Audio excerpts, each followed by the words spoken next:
Hello, welcome back to My Hot Kitchen. I'm Wendy, and we're back with a very special Valentine's themed romantic date night at home. Tonight's feast is going to feature a T-bone steak for two with homemade coconut prawns on the side, a little broccoli bell pepper saute, and loaded baked potatoes. To drink, raspberry Collins, and for dessert, red velvet baby cakes. So let's get started on those red velvet baby cakes first. You're going to want to start out with 6 tablespoons of softened butter and 3/4 of a cup of regular granulated or superfine sugar. You'll want to cream these together into a nice fluffy frenzy.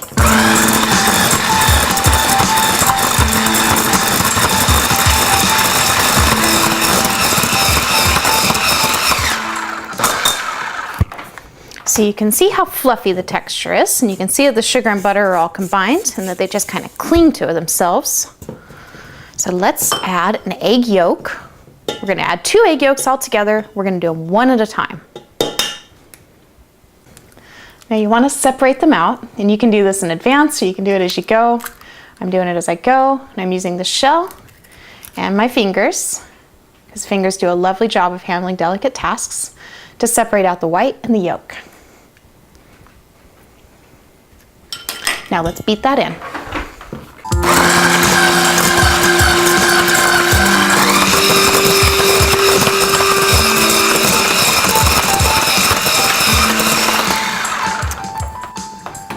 So that's 1 egg. Now let's do the next. This cake recipe really benefits from a nice, gentle, easygoing, casual kind of blending. So that's why we're just mixing things in a little at a time, one at a time, because that's what the recipe wants.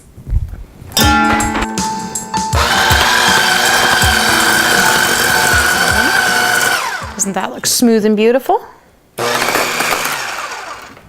Now this recipe traditionally calls for a 1/2 cup of buttermilk or something similar. I don't know about you, but I don't really keep buttermilk around because I don't use it very much. Instead, I opt for making my own soured milk. And I do that by combining some sort of high acidic juice or vinegar, like lemon juice, or in this case red wine vinegar, giving it a little swirl and letting it stand with the milk until it curdles. So with that doing its thing, let's get our dry ingredients sifted. Now this is unlike a lot of the other cakes that I've shown you how to make, in that this one actually requires you to take the time to do it in its multiple steps. And that involves sifting of the flour. So I have 1 1/4 cup of cake flour, and I go ahead and dump that in my sifter. I also have a 1/2 teaspoon of salt and a 1/2 teaspoon of baking soda. And we're just gonna sift all that together, work those lumps out, and make them all nice, light and fluffy and one. And you want to use cake flour in this recipe for sure, because it has a lower gluten content and makes a much more tender and delicious cake. If for some reason you're unable to find cake flour, then your best option would be to reduce the amount of flour by a couple tablespoons. And now let's combine the rest of our liquid ingredients, minus whatever's left over from your red wine vinegar. So your 1/2 teaspoon of vanilla, go ahead and add that into your milk, swirl it around. You should see some little lumpies in there. And then let's get to work combining the ingredients together. We're going to start with a little bit of moist ingredient first, about 1/4's worth. We're going to beat that in until it's just blended together. Just like that. And then we're going to add 1/4 of our flour mixture. You want to start with the liquid so that the liquid can soak up that flour kind of gently and slowly. And we're going to do that until we've used up all of our liquid and flour.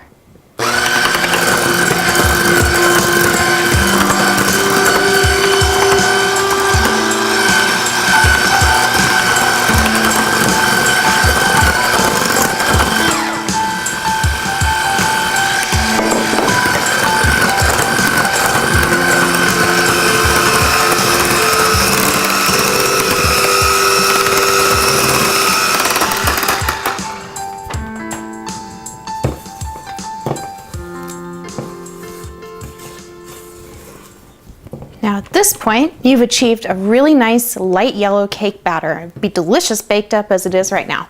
But we're gonna turn this baby into red velvet. Now here's what makes it into red velvet cake. We have 2 tablespoons of standard unsweetened cocoa powder. And I say standard versus Dutch process because the flavor just comes out a little bit better.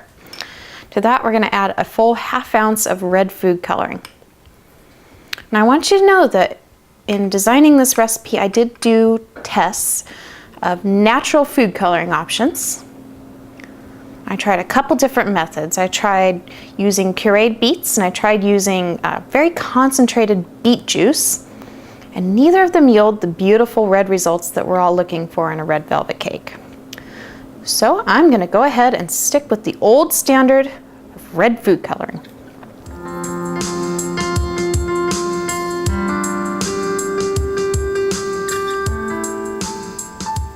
So we can see that's worked up into a nice little paste. If you're finding that it's not working into a paste, go ahead and add a little more red food coloring until it does. You just can't go wrong with too much red food coloring in a red velvet cake. Okay, let's go ahead and add this in. This is one of our last additions. Cocoa powder, redness. And now's a great time to go get this red rinsed off one's fingers before it spreads everywhere.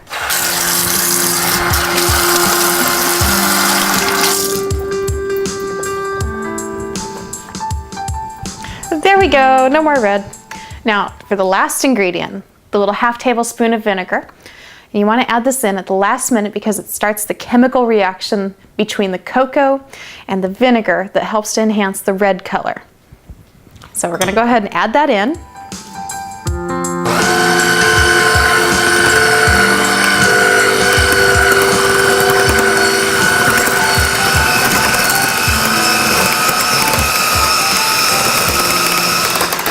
And when you're satisfied that everything's all combined together, it's probably combined together enough. So the next thing to do is just to pan it and bake it off. I'm using a 13x9 pan. You can see I've already gone to the trouble of greasing it and then hitting it with some flour to make a perfect, no-fail, non-stick finish. We're just going to go ahead and spread the batter in the pan. See, what we're going to do is we're going to bake this up into a layer cake. We're going to cut out layers with a cookie cutter and then we're going to decorate them. And that's how we're going to make baby cakes. First, we'll start by getting all the batter in the pan.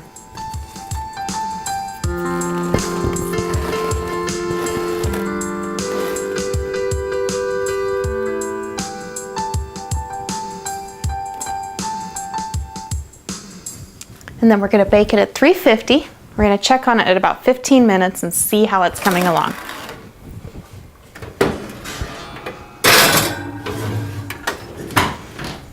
And then before we get too much further along, I'm going to go ahead and get the balsamic reduction going. I have a small saucepan here, and I'm just going to place it over medium-low heat, and I'm going to combine 1 ounce of balsamic vinegar with 1 ounce of raspberry jam. You can also substitute like a cherry jam or strawberry jam or another type of nice bright red fruity jam. Whisk those together.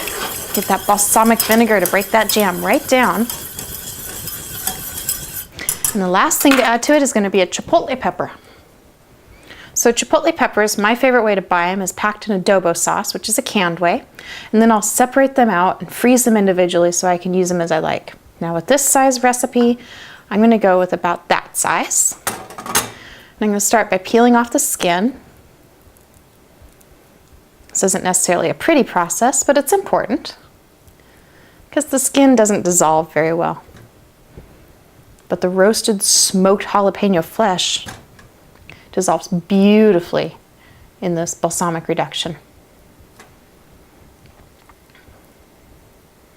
And then you just want to open it up, get those seeds and the core out of there. Just use your fingertips, nice and gentle. And then the rest of the delicious pepper just kind of gets torn up and thrown in here. And we're going to puree all that down later. So just let that soak up, mix, reduce over low by about 30%.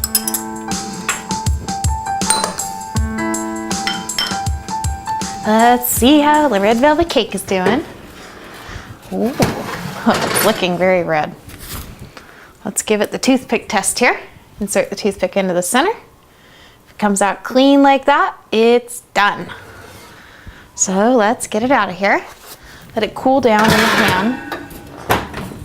Gonna leave the oven on because we have more stuff to put in there. Just let that do its thing while we come over here and make 7-minute frosting. So we have a nice pot of boiling water here, and I actually switched those egg whites over to a nice clear bowl so you could see all the fun, and to demonstrate that to double boiler, you don't need a double boiler. A bowl and a pot of boiling water will do the trick just fine, so let's go ahead and put that on there. We've got 1.5 cups of sugar to add to it. Do this all at once. 5 tablespoons water, and 1/4 teaspoon cream of tartar. And then you just want to get to beating for exactly 7 minutes. No fail. So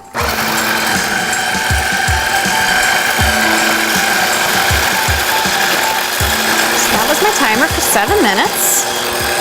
Let's just take a look here at this. Look at that. It's all thick and luscious and amazing. Let's also get it off the heat. And then we're going to continue to beat it as it thickens up. And as we continue to beat it, we're going to mix in a little vanilla flavor. I opt for vanilla powder for this. It's a little harder to find. So if you can't find any vanilla powder, vanilla extract will do just fine. See how that's progressing? Nice. Now the cool thing about 7-minute frosting is it's only one ingredient away from being an actual marshmallow. All you'd have to do would be to add a packet of gelatin to this, and then you would have made marshmallows. But we're not doing that today. Just delicious 7-minute frosting. So we're gonna go ahead and set this over here off to the side for it to cool down. And when the cake and frosting are both cool, we'll carry on. And while we're here, let's take a look at the balsamic reduction. See how nice and thick and bubbly that is? That's after about a half hour of cooking. You wanna let it go half hour, 45 minutes in order for it to find itself. I'm very happy with that, so I'm gonna take this off the heat and let it cool down too. So while that cools, let's get going on the baked potatoes, because you know baked potatoes like to take their own sweet time. Now I am just going for a classic steakhouse baked potato here to go with our really awesome T-bone for 2. I'm gonna do that by just seasoning up the outside of the potatoes. I have of course scrubbed them thoroughly, and I'm happy with the appearance, so I didn't remove any nuts. So let's drizzle over a little olive oil and then a little salt and pepper. Just kind of follow your standard seasoning procedure here. Be nice and generous with it. And then you want to stab each potato several times with a fork. And then once you've got it sufficiently stabbed, just kind of roll it and press it into the olive oil, salt and pepper. And of course, if you want to get fancy and use a seasoning salt here, go right ahead. And then just wrap it up nice and tightly. Make sure there's no exposed skin. You want it to get nice and tender. And then stab it one more time. Repeat with the other one.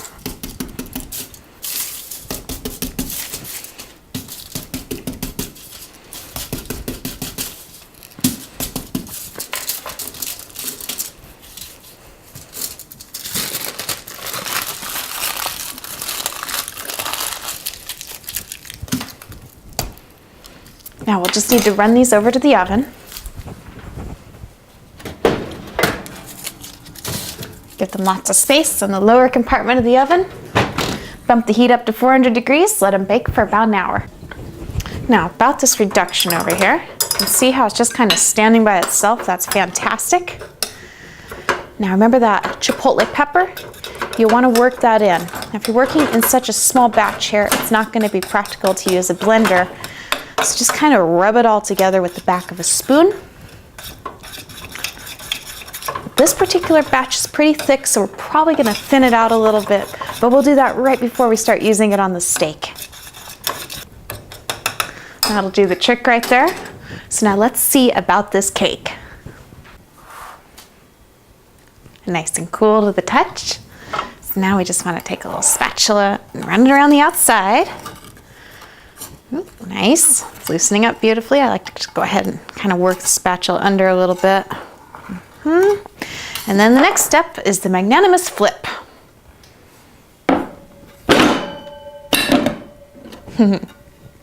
There we go.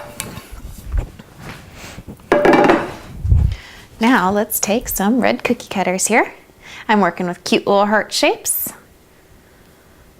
I like how these turn out. You can of course use any shape you like. Just gonna work that in there.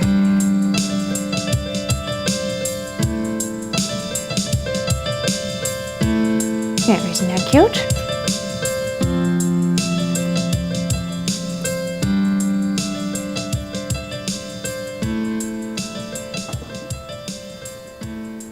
And that's perfect. 12 cute little hearts will give us enough for 6 baby cakes. Now you've got all these scraps here, and we're gonna go ahead and use a lot of these too. Just gonna bring in a little bowl, and what I'm gonna do is just crumble up the scraps into nice little crumbs, and we're gonna use these to decorate the baby cakes.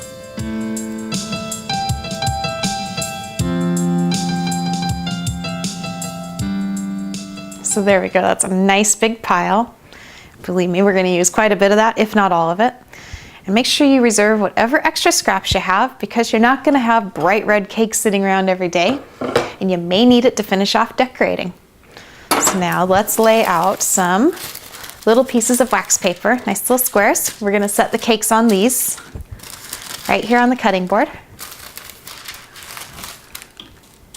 And these are going to make it a lot easier to serve the baby cakes. I'm just going to start with that. So now let's put the baby cakes together.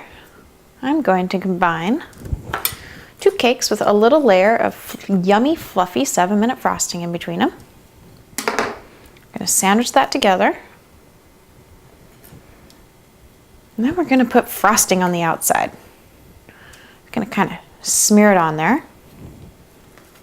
We're not going to get worried about those crumbs, because it's actually going to be part of the final presentation. I'm just going to hold it gently in the middle, kind of press that frosting on there, and then once I have the sides pretty much covered, I'm going to come over here to my crumbs and do a little roll around the outside. The stickiness of the frosting is going to pick up the crumbs beautifully. Sprinkle a little extra in. And then put it on the wax paper. Use your spatula to kind of accentuate the heart shape. Add another nice dollop of frosting on top. Again, accentuating the high ends of the heart, creating a little crease in the middle. The frosting job on this can be imperfect as that, and then just a little sprinkle of more crumbs on top. And then let's move on to the next one.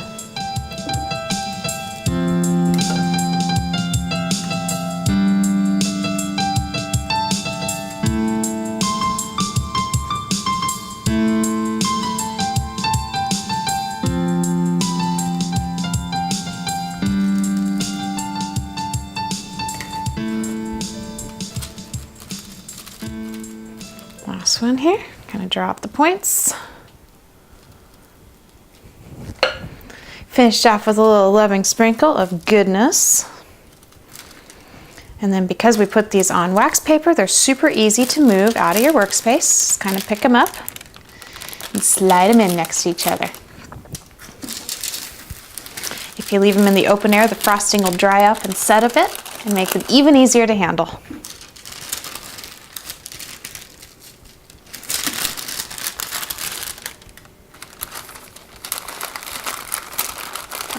Right there.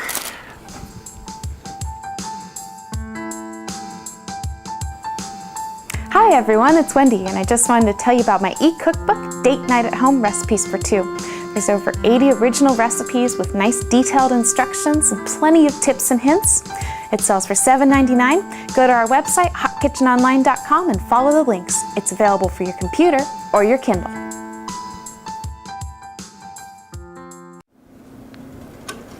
So here we are back at the balsamic reduction. I have been keeping it warm, but not hot enough to continue reducing, but I want to see it just a little thinner than that. I over-reduced it a little bit. So that's an easy fix. We're just going to add a few drops of water, just enough to loosen it up so it kind of pours out. And we can take that off the heat for now. Now let's go over here to the steak. I'm going to be using a 1/4 teaspoon of cumin, so approximately half of that on each side here of the steak. And a little pressed garlic. I'm using the pressed garlic because I like the pungency of it versus the mellower flavor that you get when you crush it up with a knife. Just gonna kind of rub that in here. This is a pretty mild marinade. It's designed to complement the intense, rich, sweet, and tangy flavors of the reduction. So we're just gonna work that cumin and garlic into the meat a little bit. And then pour a little bit of the reduction over the top. Just a little tiny bit. A little goes a long ways. Very strong. Spread it out across the surface. Let it do its vinegary, acidic-y thing. Flip it over. I love working with a nice big T-bone steak. It's a rare treat. Definitely something that you want to shop the sales for. If you look around holidays or big barbecuing feasts like Super Bowl or 4th of July, you can often find them for sale then. This one was on sale for like $6.99 a pound. Cost me under 10 bucks. Good deal. So this is a T-bone steak for 2, so the size is going to be really important, and you want no less than 1.4 pounds. Put a little more of this rich yumminess on there. Spread it across the surface and let it do its thing. Then let's go over here and start working on breading up some shrimp. I have a standard breading procedure going on here. We have flour, we have egg wash, and we have coconut flake, and I have my shrimp. I've already gone ahead and peeled and butterflied most of them, but I wanted to show you how to butterfly a shrimp. Just drive your knife into the back side there. Don't cut all the way through, but cut it so that it opens up big like that. One more to show you. Following the contours of the shrimp, draw your knife through it without cutting it open, then pull it open, and that just leaves a little bit more room for the coconut to coat. So start by tossing the shrimp in some flour. Flour is the easy step here. And then just work a couple at a time to douse them in the egg. Make sure that you get the egg in that butterflied portion as well. And then from the egg into the coconut. All right, I'm using sweetened shredded coconut. I like the shredded coconut because the length of the coconut flakes are very pleasing to the eye. And I like it sweetened because I like it sweet.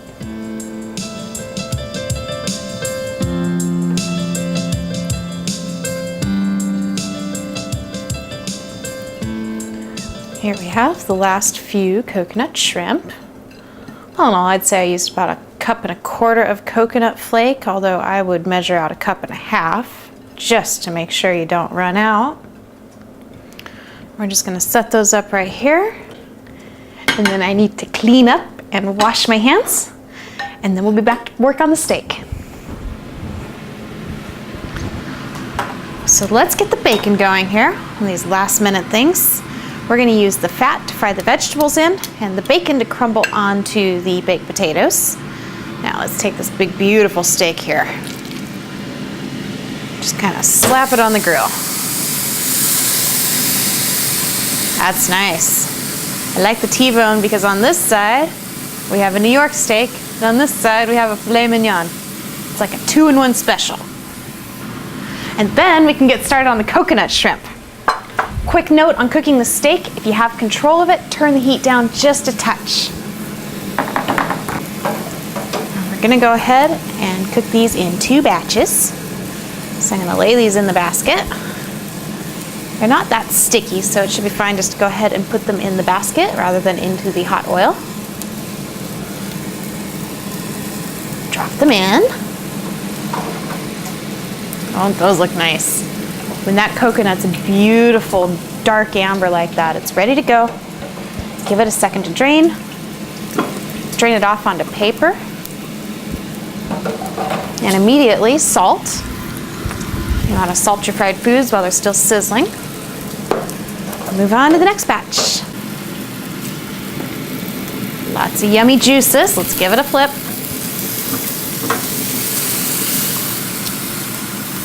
Ooh.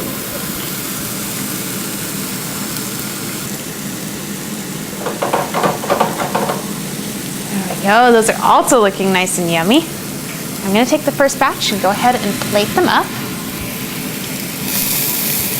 This is a feast for two, so I'm just gonna kind of line these along the outside like that. Next batch down. Again, we want to salt right as it's coming out of the fryer for best flavor. Now let's get this bacon out and get those veggies going. Out of there.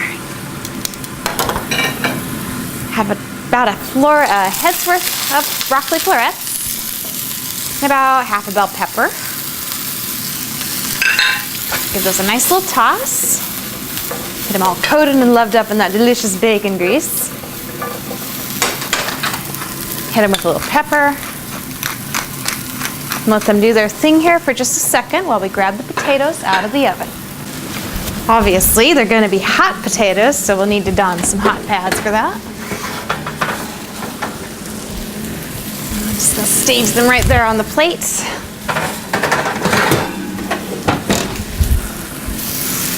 Let those cool down for just a minute. And let's plate the rest of the yummy coconut shrimp. Leave enough room for the steak. Yum!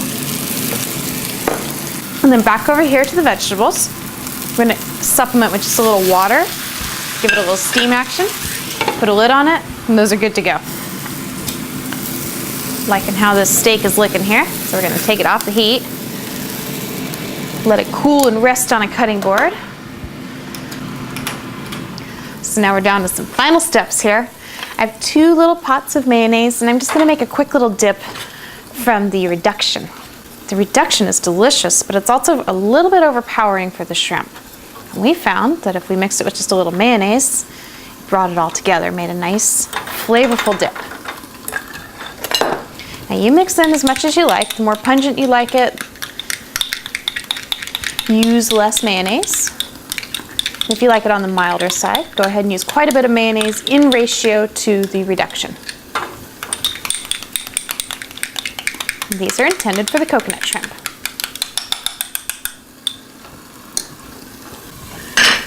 And now it's time to make a quick little cocktail. Now I'm by no means a craft bartender. I'm more of a cook style bartender. I will use whatever I have on hand to make a tasty little beverage. So here's what we're gonna do. 2 ounces of vodka, about 1 ounce or a couple tablespoons worth of raspberry jam, or whatever jam you're using in the balsamic reduction. Want to mix those together really well. Throw in a couple lemon slices. Get that jam and vodka dissolved together. And then you'll just want to shake them.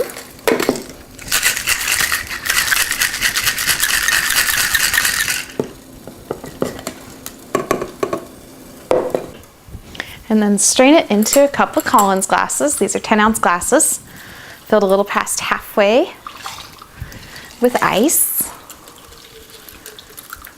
Make sure you pull that strainer back so any of those chunks of berries can come through. And then top with a nice cold club soda. I always want to make sure it's nice and fresh so it's extra bubbly.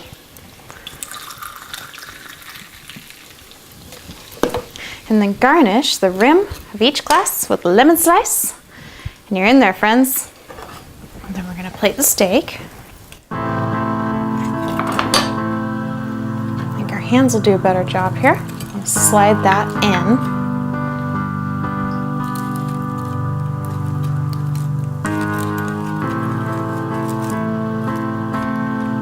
Beautiful. And then let's bring in those vegetables.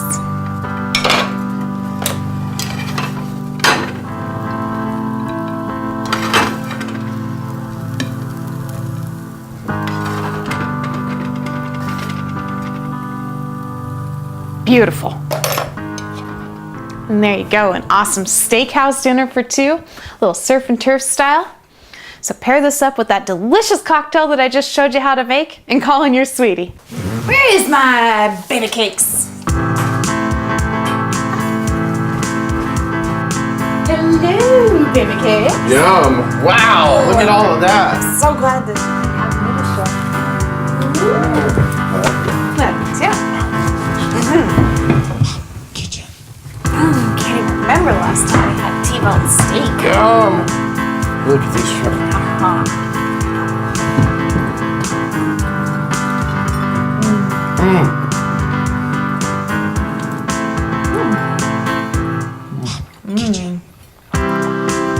That is really good. This is such a hot kitchen. So thanks for joining me in my hot kitchen tonight. Have fun turning up the heat in your kitchen, and we'll see you next week. Night night.